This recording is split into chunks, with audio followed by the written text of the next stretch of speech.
If there was one physical subject, one material subject that we should focus on, in my opinion, it is very clear that the head of the snake is the financial system.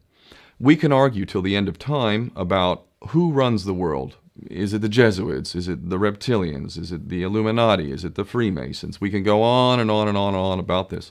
But I don't think it is reasonable to even begin arguing about the mechanism that is used to exert this control. The mechanism is finance. The whole point of finance is to indebt, otherwise to enslave. What is a mortgage? I mean, what does that stand for? It's a death grip.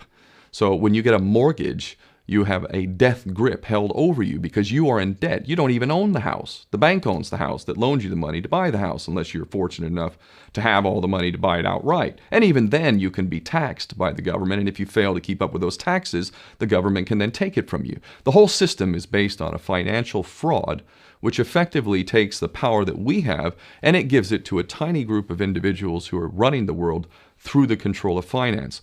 With the infinite supply of money that we have allowed them to take, they have literally an infinite supply of money, and with that money, and from their psychopathic point of view, they have bought everything and everyone who can be bought.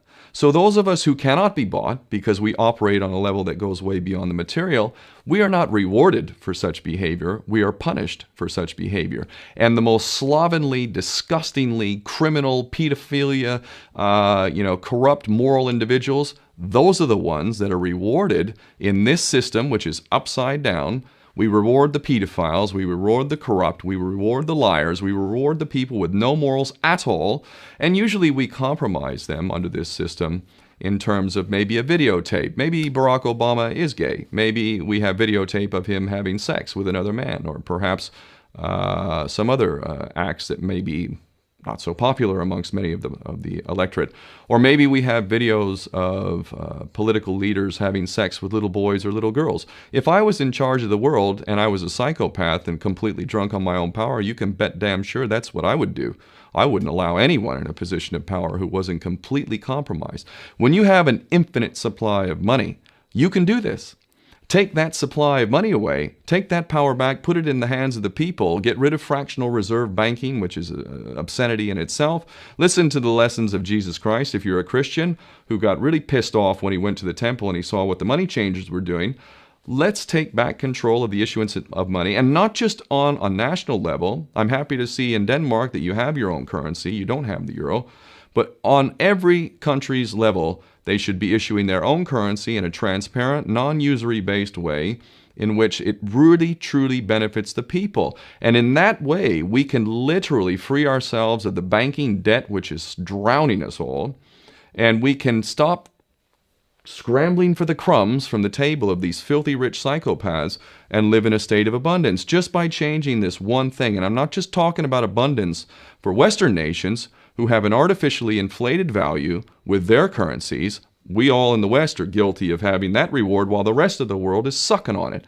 Every nation in the world can use a sensible financial policy to liberate themselves, to have world-class education, infrastructure. Everything that a healthy society would require can be had in the worst, most corrupt African country in any part of the world. We can all have that if we simply change that one thing.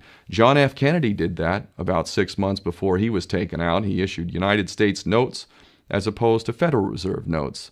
I can assure you the powers that be knew the power of that act, and they took him right out. So the bottom line is, if we as people understand this very simple principle, just this one thing, change this one thing, we can solve every other problem you can name. I don't care what the problem is. I can bring it back to the financial system and an infinite supply of money for a bunch of psychopaths who are running the world, as opposed to an abundant supply of money for all of us. So in that sense, I'm very optimistic. This is not rocket science. I am not the smartest guy in the room. We can all understand this. And as soon as we do, we can exercise the same power that we had, but relinquished, and we can have a future for ourselves and our children. There's a lot to be optimistic about, quite frankly.